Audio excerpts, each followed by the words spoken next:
So, you're stuck at home. You're playing board games with your housemates. You've got Catan and you've got Pandemic. And you've played them both so much. You know all the moves, and you know you could buy an extension pack on Amazon, except you don't want to because you don't want to overload the postal service for all the people who actually have essential deliveries they need. So what you do is you mix them together until you have Pandemic of Catan. Remember to wash your hands with hot soap and water before playing this game, and don't touch your face whilst the game is in play because you are all touching the same pieces. Let's keep this disease a virtual reality. If you've never played either of these games before, in a nutshell, Catan is a competitive game where each player collects resources in order to build the greatest colony on an island which we've just got to hope was previously unoccupied. And Pandemic is a collaborative game in which players work together to save the world from disease. In Pandemic of Catan, players must work together to end disease on their island whilst simultaneously pursuing their self-interest, which is not a familiar situation at all. So, the pieces you need are everything from Catan, so all the pieces, the board, that's set up as normal, and you also need the player deck, shuffled as normal, so the disease and event cards are dispersed between the city cards, the black disease cubes and the cure bottle, the research stations and the pawns and roll cards from Pandemic. I've chosen the black disease cubes because the disease looks like this, which is not at all terrifying, but you can choose any colour you want, you know, if you'd prefer to pretend it isn't the one that's on all our minds at the moment. So the pieces and board from Catan are used as normal, pretty much, except some of them have different designations in this version. So ore becomes paracetamol, corn is pasta, wood is hand sanitizer, brick is canned goods, and sheep is toilet roll.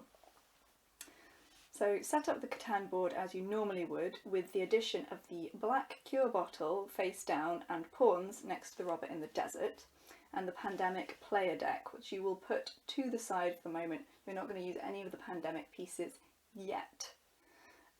You also shuffle and deal out the Pandemic rolls to each of the players, so you can have up to 4 players, and these won't come into play until the first epidemic breaks out. Play begins and continues as normal in Catan until a 7 is rolled, which brings the robber into play. Before this point, if you buy a development part card, you can keep it, but you can't play it yet, unless it's Monopoly or Year of Plenty. Now the robber has an extra special role in this game. Not only do they steal resources, they spread disease. When a player rolls a 7, they move the robber to block another player's resource and steal 1 card from that player.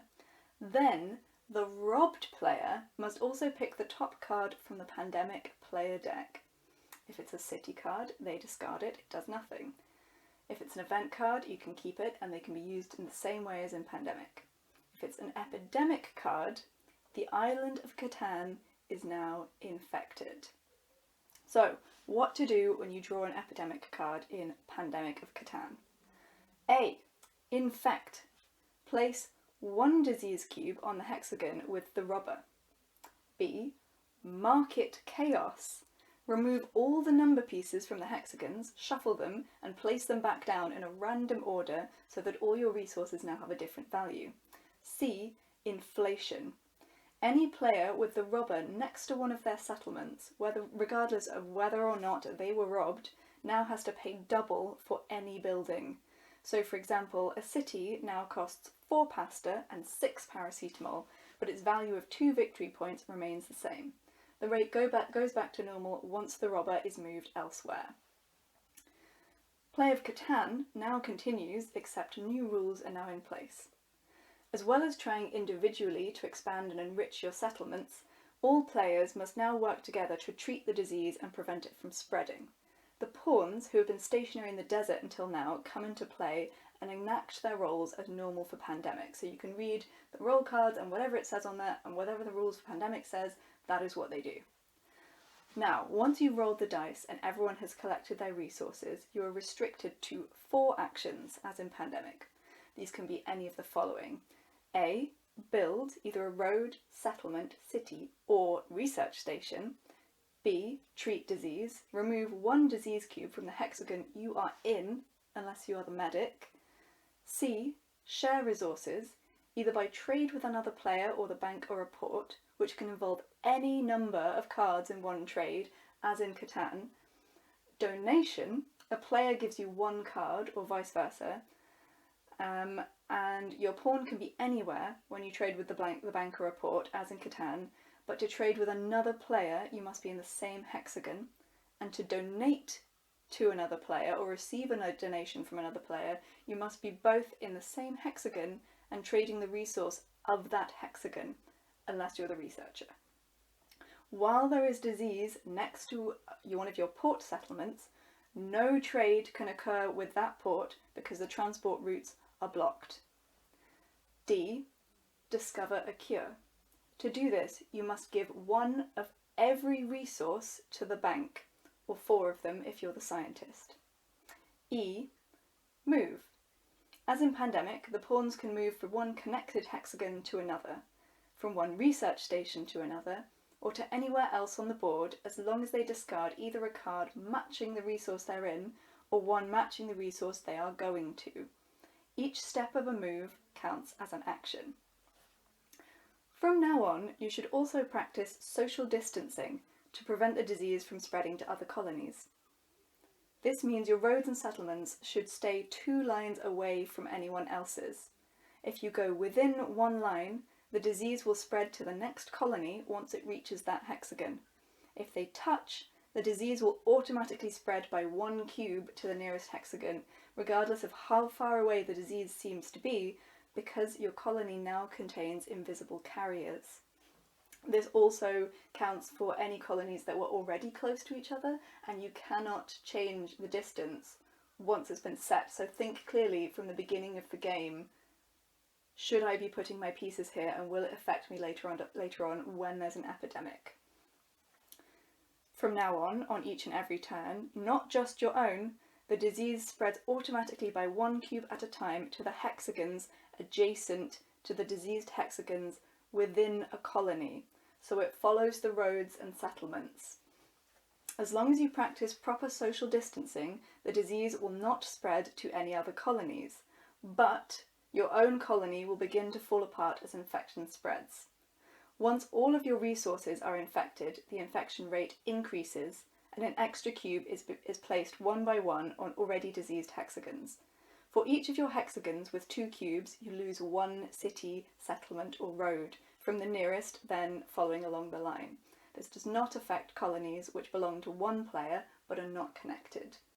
Now, the knights from the development pack can be played, except they're not knights, they're hospital workers. And when you've played 3, instead of the largest army card, you get the best healthcare system. When playing a hospital worker, as well as moving the robber, you remove 1 disease cube, and that doesn't count as an action. When the robber's moved due to playing a hospital worker, the player you choose to block must give you any card you ask for from their hand, because NHS workers are valuable and deserve rewards. But no card will be drawn from the Pandemic player deck. Cards are only drawn from the Pandemic player deck if the robber is played following a roll of 7, so the healthcare workers do not increase the spread of disease. From the development pack, if you have drawn the university, chapel, library or great hall, the victory point you gain from these is invalidated as soon as disease spreads to any hexagon your colony is collected to, because these institutions have to close. The one exception is the market, which remains open for people to buy food. All institutions reopen once the disease is removed, but must close again on reinfection. The game is won when disease is cured and 1 player reaches 10 victory points. If the disease is cured before anyone reaches 10 victory points, the game continues, and the disease can mutate and break out again, necessitating a new cure if a fresh epidemic card is drawn. Equally, if you reach 10 victory points but there's still an uncured disease out there, you have to keep playing because money will not save you. The game is lost when all the disease cubes are in play, or when all of one player's pieces have been wiped out by disease. You can't win if you don't all survive. There are no sacrifices. You may be looking out for yourself, but you have to look out for everyone else too. You have to work together. Good luck!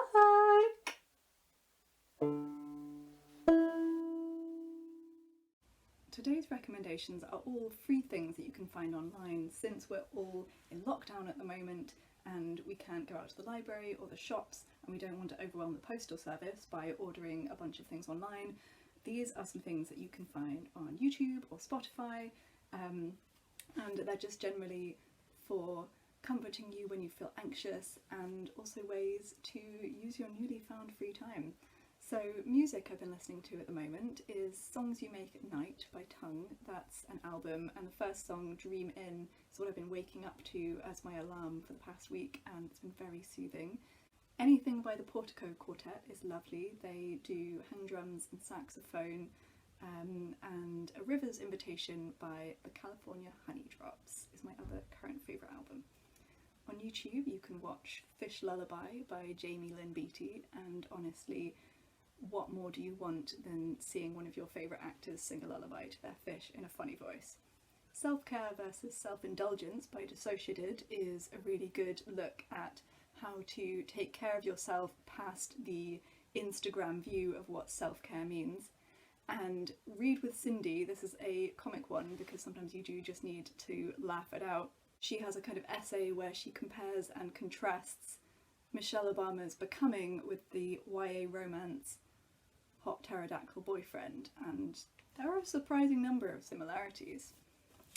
Thomas Sanders does an amazing series kind of about mental health and just like daily struggles called Sanders Sides, where he plays a bunch of characters who represent the sides of his personality. If you don't want to launch into the whole thing, you can watch the 2-part video Accepting Anxiety. If you're looking to take up a new hobby, or to get back into sewing, into fixing that pile of clothes you've had for ages, you could try Jessica Kellgren-Fozard's Making T-Shirts Look Vintage challenge. And you could also watch Bernadette Banner's How to Add Pockets to Pocketless Skirts and Dresses. This is definitely something that I want to try because I have so many clothes with fake pockets and it's hugely frustrating. Bernadette Banner and Jessica Kellgren-Fozard are both sassy queens of style and you will love them. Another video that I really love to turn to is Kick the PJ's Comforting Things to Hear When You're Feeling Uneasy. And in fact most of Kick the PJ's stuff is very comforting, relaxing, especially his animation. Savannah Brown put out a video recently called Life Cheated Us All and I'm Full of Angst. If you're looking for something dark and a bit too real but kind of funny and also very comforting in that dark, too real way, this is for you. And finally, if you want something a little bit longer, then you can watch Starkid's Firebringer. It is a comic musical starring Lauren Lopez. She was Draco in a Harry Potter musical. If you've never watched that, why? If you didn't like it, I think you should reconsider. But if the reason you didn't like it was because the filming quality and sound quality was bad, then Firebringer has none of that. It's very good quality, the songs are wonderfully singable, and Lauren Lopez is just amazing. So yeah, I really hope that some of these things help and that we can all just continue to support each other in this difficult time. Stay at home, wash your hands. I know I touched my face a bit in this video, but I have washed my hands, so I guess it's okay. Yeah, and hopefully I get to see you all in person soon and give you that long overdue hug. Bye!